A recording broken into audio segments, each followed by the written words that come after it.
Argumen ketiga bumi bola, GPS dan Google Maps. GPS adalah Global Positioning System untuk mengetahui di mana posisi orang atau tempat tertentu di lokasi manapun di dunia. Disebutkan bahwa orang yang ada di ujung barat tak dapat mengirim sinyal wireless ke orang yang ada di ujung timur karena terkena lengkungan bumi. GPS pada mobile phone kita, juga pada aplikasi Uber, Gojek, dan lain-lain, menggunakan berbagai aplikasi yang sudah ada. Yang paling umum adalah Google Maps. Jika ada orang mengatakan bahwa GPS Anda sebenarnya tidak menggunakan satelit, apakah Anda percaya? Kita tak perlu ngarang atau debat kusir.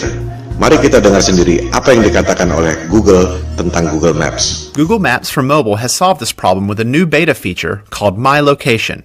Instead of you telling Google your location, Google displays your location on the map with a click of a button, and it doesn't require GPS. Dengar sendiri kan? Ternyata My Location pada Google tidak menggunakan GPS, tidak menggunakan satelit. Ini adalah penjelasan resmi dari Google. Anda bisa search di YouTube, ketik Google Maps for Mobile with My Location. Lantas, bagaimana Google Maps, Gojek, Uber, dan lain-lain bisa bekerja pada HP kita dengan begitu canggihnya? Mari kita dengarkan lanjutan penjelasan Google bagaimana mereka melakukannya. So, how does it work? Each time you use your phone to make a call, send a text message, or view a website, the information goes through towers, which provide your phone with reception. A tower picks up your call and connects you to your Aunt Molly. The same thing happens when you fire up Google Maps for mobile. The tower gives you the reception you need to access map information. These towers also help Google display your location. Each tower has a unique footprint. When you access My Location, Google calculates an estimated location of your handset based on the unique footprint of nearby towers. It's not GPS. It's not GPS. It's not GPS. Dengar sendiri kan? Ternyata Google tidak menggunakan GPS. Sinyal-sinyal yang canggih itu diperoleh dari menara Telkom biasa. Persepsi Anda yang mengatakan bahwa HP Anda menggunakan GPS dan satelit lewat Google Maps. Google sendiri mengatakan tidak. Bagaimana dengan Google Maps yang secara sempurna dapat membuat peta dari udara, termasuk atap rumah kita bisa kelihatan? Bukankah itu menggunakan satelit? Ternyata Google Maps dibuat dengan menggunakan drone, bukan satelit. Silakan Anda riset dan temukan sendiri. Semua bukti-bukti ada di depan mata. Anda hanya tak memperhatikannya saja selama ini. Itu yang membuat kesadaran flat earth booming secara eksponensial sejak 2015. Pada bumi yang datar, satelit memang tidak diperlukan. Anda hanya perlu menara-menara Telkom. Hal ini akan kita bahas pada bab berikut, bagaimana USGS mengatur jarak penerbangan pesawat. Pertanyaan yang mind-provoking adalah, jika Anda bisa dapat uang 1,5 triliun rupiah untuk membuat satelit, padahal sebenarnya Anda cuma keluar biaya bikin tower 150 juta, keuntungan 10.000 kali lipat, dan orang tak ada yang tahu, Anda mau atau tidak? Keuntungan 10.000 kali lipat. Anda dagang dengan modal 1 juta, dapat hasil 10 miliar. Mau atau tidak? Saya tidak mengatakan Indosat atau PT Telkom menipu dengan satelit, sebab mereka tak bisa bikin satelit. Yang bisa bikin satelit adalah dia-dia juga, Hughes, Boeing, Ball, Lockheed Martin, dan lain-lain. Jika ditelusuri lagi, perusahaan-perusahaan aerospace pembuat satelit itu dimiliki oleh dia-dia juga. Kelompok 1% penduduk yang lebih kaya dari 99% penduduk dunia lainnya. Kelompok 1% ini sudah lebih dari 100 tahun memonopoli bisnis lewat kartel untuk mengontrol harga agar menjadi mahal. Berlian misalnya, harganya menjadi mahal akibat dimonopoli oleh kartel. Mereka membuat ilusi supply dan demand supaya harganya tinggi. Di sektor supply, sebenarnya sumber daya berlian tidak selangka itu. Silakan Anda cek bagaimana kartel De Beers bisa menguasai pertambangan berlian dan membuatnya seolah-olah itu barang langka.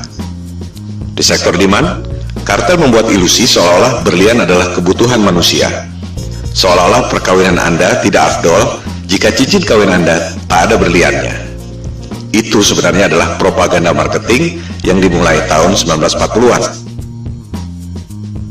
Begitu pula dengan ilusi minyak adalah sumber daya fosil.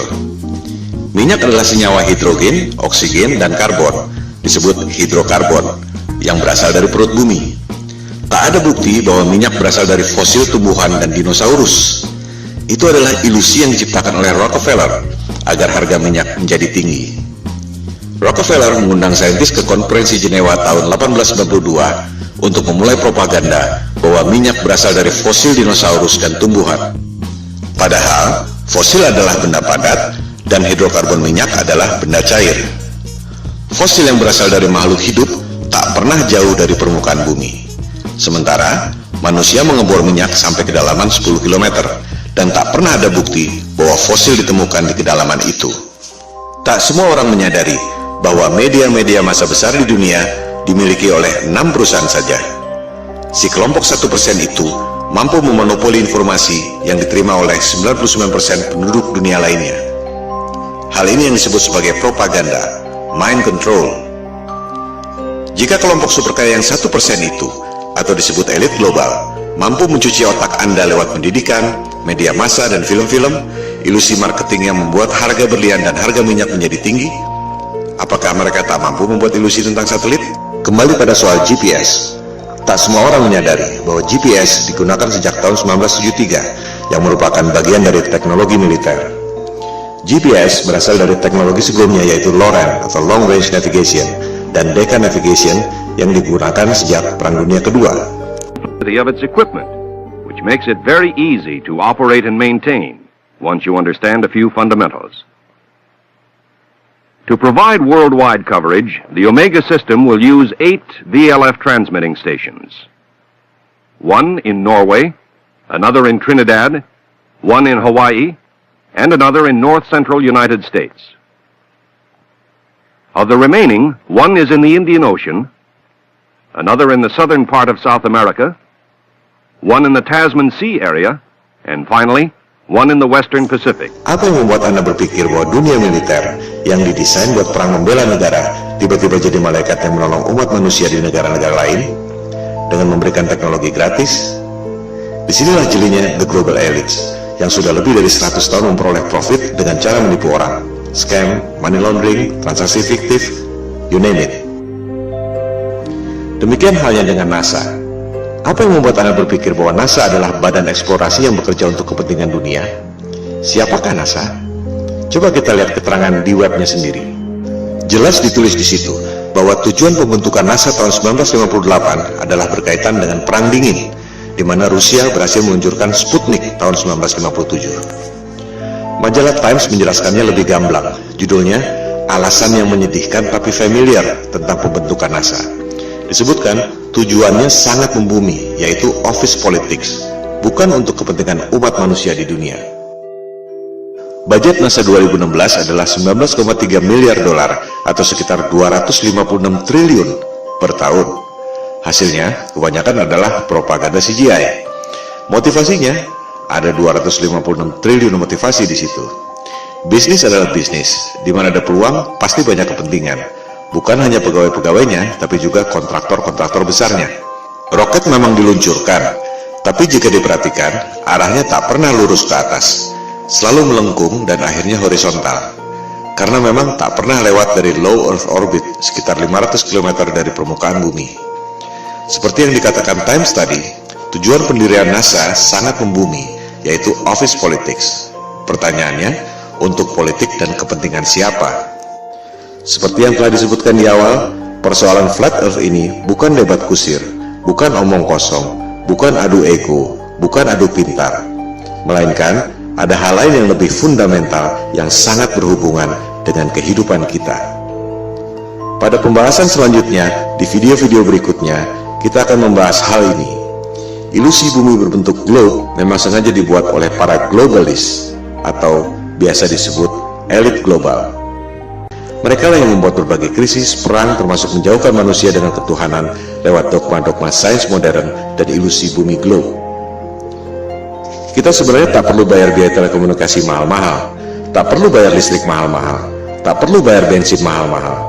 Teknologinya sudah ada dari tahun 1898, dibuat oleh manusia paling jenius yang pernah lahir di muka bumi, yaitu Nikola Tesla.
Seperti yang telah dikemukakan tadi, kita sebenarnya tak perlu bayar listrik mahal-mahal, tak perlu bayar biaya telekomunikasi mahal-mahal, tak perlu bayar bensin mahal-mahal. Teknologinya sudah ada sejak tahun 1898 yang dibuat oleh Nikola Tesla.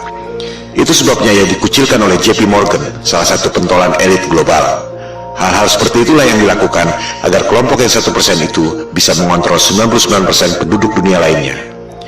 Berbagai manipulasi dan propaganda mind control dilakukan, seperti membuat ilusi supply dan demand, ilusi satelit, ilusi GPS, ilusi bumi berbentuk globe, ilusi bahwa mereka adalah kelompok adidaya yang sudah mampu melakukan eksplorasi ruang angkasa.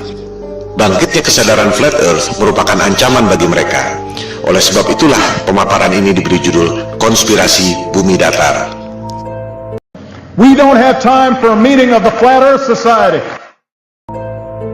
Soal foto-foto CGI, satelit, dan GPS yang sudah kita bahas adalah soal teknologi, belum masuk pada sains yang sebenarnya. Kita akan membahas pada episode berikut. Sementara ini, kita tutup argumen GPS dan Google Maps dengan fakta bahwa Google Maps dan GPS tidak menggunakan satelit, melainkan menggunakan menara telkom biasa.